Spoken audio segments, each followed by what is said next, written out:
A very early good morning to everyone. Just as Moses lifted up the serpent in the wilderness to save his people from snake bites, so too in just a few weeks, Christ will be lifted up on the cross on Good Friday to save his people from sin. And all of this because God so loves the world. And not just the world, but God loves each of us individually.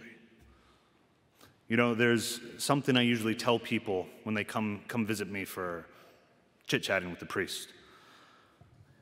I tell them that God loves you as if you are the only person, the only creature in existence, which is true.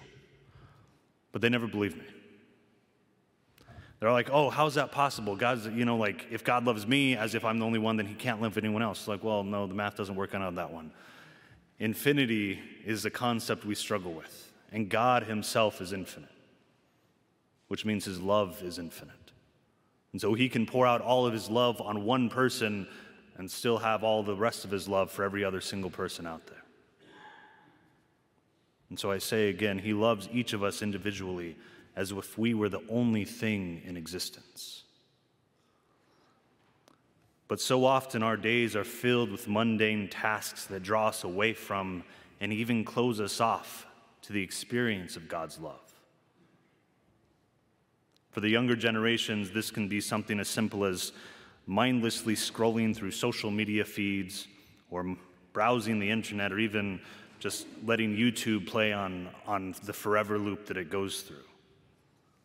For the older generations, this can be plopping down on the couch and just sitting and watching TV for hours on end, or burying ourselves in our work, or heavily focusing on sports, or reading and watching news 24/7. But what all of these have in common is that they are very often just distractions from the present moment, from what's right in front of us. They distract us from more important duties and obligations, and ultimately they keep us from looking up to Christ lifted high on that cross. This is important to recognize when it happens, and it does happen. But when it happens, it means that we've lost sight, however briefly, of the true value of the cross, the love of God. Now, there is a difference between intellectually knowing that God loves us and experientially knowing that God loves us. We can study or hear or read all about the love of God. There have been numerous papal encyclicals, books, articles, and homilies on the simple fact that God is love and he loves us.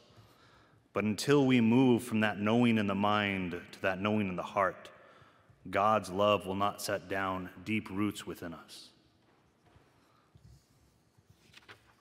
We can know all about a basketball, its shape, its size, its numerical weight, what it's used for, but that's quite a different thing than experiencing the basketball.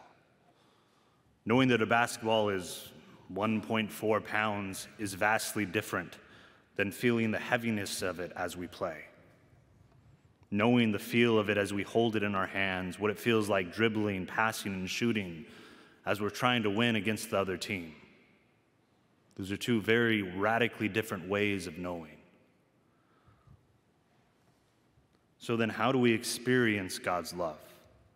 How do we move from knowing in the mind to knowing in the heart? Well, it all boils down to one thing, one person really, Jesus Christ. He became like us in all things so that we might become like him.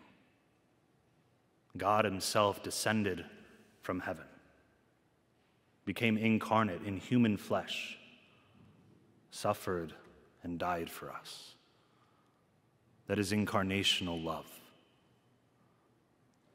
And so the way that we experience God's love, or at least start to taste it, is by joining ourselves to that cross.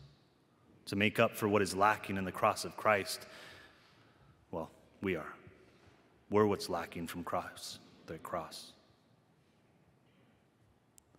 My brothers and sisters, for the rest of Lent and indeed for the rest of our lives, if we really truly want to know, love, and serve Jesus Christ, If we want to go from knowing love in the mind to knowing it in the heart, we must join with Christ, hanging high on that cross.